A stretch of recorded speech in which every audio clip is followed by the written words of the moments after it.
Party आ रही हैं वो भदोही जिले के कैंडिडेट्स को क्यों नहीं ले आ रही हैं? क्या भदोही जिले के कैंडिडेट्स में इतनी कमजोरी है या भदोही जिले के कैंडिडेट्स उस लायक नहीं हैं? क्या भदोही जिले के कैंडिडेट्स पार्लियामेंट में बोल नहीं सकते? चुनाव नज़दीक है, ऐसे में भारतीय जनता पार्टी ने उत्तर प्रदेश में कुछ सीटों के अपने कैंडिडेट के भी नाम जारी कर दिए हैं, लेकिन सियासत इतनी गर्म हो चुकी है कि चंद मिनटों में कौन से नेता किस पार्टी में कब चले जाएं, इसका कोई समय सीमा नहीं है। इस वक्त हम बात करेंगे उत्तर प्रदेश के भदोही लोकसभा सीट के बारे में। भदोही लोकसभा सीट की जब हम बात करेंगे, जब से भदोही में लोकसभा सीट बनी है तब से भदोही पार्टियों की बात करें तो अन्य जिलों के आकर के यहाँ जीत हासिल करके चले गए हैं, लेकिन विकास में आज भी भदोही पिछड़ा माना जाता है। हम बताना चाहेंगे कि इसी भदोही जिले में एक चीनी मिल थी जो हर चुनावी मुद्दा बनता है, लेकिन वह सिर्फ चुनावी मुद्दा ही बनकर सिमट जाता है, कभी वह धरातली बन ही नहीं पाया। हम इसी जिले की बात करेंगे, कालीन नगरी जो पूरे विश्व में विख्यात है। इसी जगह राजनीति होती है। कालीन को बढ़ावा देने के लिए कभी-कभी तो कुछ नेताओं ने जाके पार्लियामेंट में इसके बारे में चर्चा भी किया है, विधानसभा में भी चर्चा किया है। हालांकि कुछ हद तक उत्तर प्रदेश की सरकार, योगी की सरकार ने कुछ इसमें बदलाव किए हैं, वो बदलाव ज़मीनी तल पे दिखाई दे रहा है। लेकिन जिस तरीके से लोकसभा सीट की बात करें तो वीरेंद्र सिंह मस्त रहे।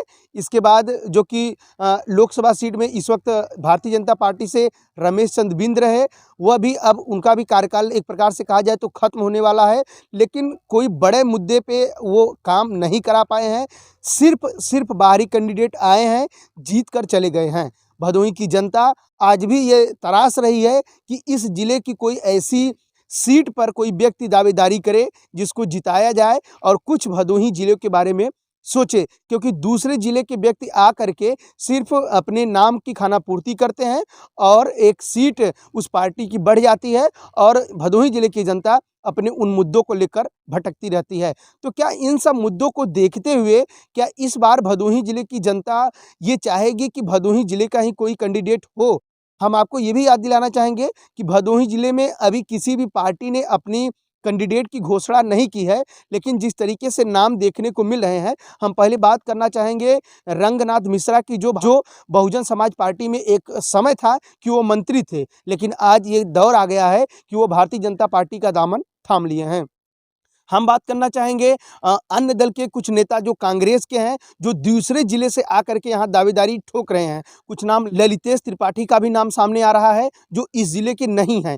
तो क्या जो इस जिले के हैं, क्या वो चुनाव लड़ेंगे या फिर जो भी पार्टी कैंडिडेट को लाएगी या दूसरे जिले को लाना चाहती है? आखिर ऐसा क्यों हो रहा है कि जो भदोही जिले की जनता भदोही जिले के कैंडिडेट को नहीं ला पा रही है, या जो भी पार्टी आ रही हैं वो भदोही जिले के कैंडिडेट्स को क्यों नहीं ले आ रही हैं? क्या भदोही जिले के कैंडिडेट्स में इतनी कमजोरी है या भदोही जिले के कैंडिडेट्स उस लायक नहीं हैं? क्या भदोही जिले के कैंडिडेट्स पार्लियामेंट में बोल नहीं सकते? कि भदोही जिले के कैंडिडेट्स को राजनीति नहीं आती? कि भदोही जिले के कैंडिडेट्स को जो भी आप कह लीजिए उनको जानकारियां नहीं है? आखिर ऐसी कौन सी बात है जो हर दल के प्रत्याशी जब भी चुनाव में अपने कैंडिडेट को उतारते हैं तो भदोही जिले के कैंडिडेट वो नहीं रहते हैं, कहीं न कहीं वो दूसरे जिले से आकर के किसी भी दल से चुनाव लड़ लेते हैं। तो जिस तरीके से एक और नाम है, हम आपको बताना चाहेंगे कि रविंद्रनाथ त्रिपाठी, जो एक समय बसपा में, एक समय था कि जौनपुर जिले से वो विधायक थे,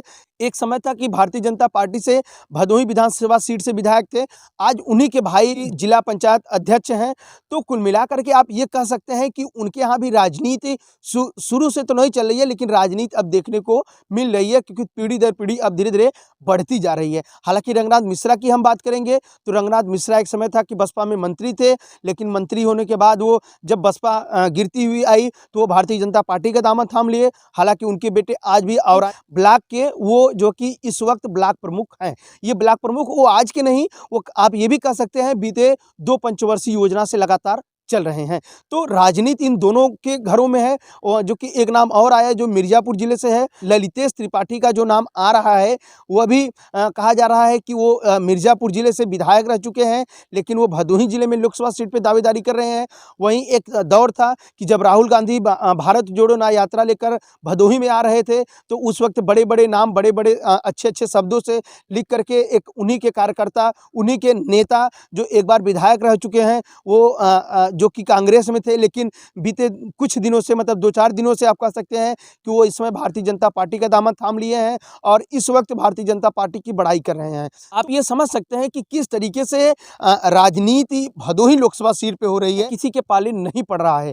तो क्या जो इस बार सपा हो, बसपा हो, भाजपा हो, कांग्रेस हो, जो इंडिया अलायंस में जो मिल गई है, इंडिया अलायंस बनाम एनडीए आप कह सकते हैं कि जो ये दोनों हैं, हालांकि बसपा ने अभी किसी से हाथ नहीं मिलाया है, तो क्या ये जो दोनों तीनों दल हैं, आप कह सकते हैं क्या ये तीनों दल यहाँ से किसी कैंडिडेट को निकालेंगे? यहाँ का मुद्दा बंद पड़ी चीनी मिल के मुद्दों को कोई उठाएगा या यहाँ के कालीन नगरी को और डेवलपमेंट करने के लिए कोई प्रत्याशी भदोही का आएगा? हालांकि भदोही वासियों का ये कहना रहता है कि किसी दूसरे ज़िले से आकर यहाँ चुनाव लड़ लेते हैं, मजबूरियाँ होती हैं कि उन पार्टी को जिताया जाए, जिसलिए उनको वोटिंग की जाती है। लेकिन यहाँ के लोग आज भी तरस रहे हैं कि इस ज़िले को किसी कैंडिडेट को उतारे, कोई भी पार्टी उतारे जिससे उन्हें जीत मिल सके। बहरहाल इस एनालिसिस खबर को आप किस नज़रिए से देखते हैं? आप क्या चाहते हैं कि भदोही ज़िले के कैंडिडेट को उतारा जाए या किसी भी दल से कहीं से भी उतार दिया जाए, उससे आपसे कोई मतलब नहीं है? या किसी आप एक पार्टी या सिंबल के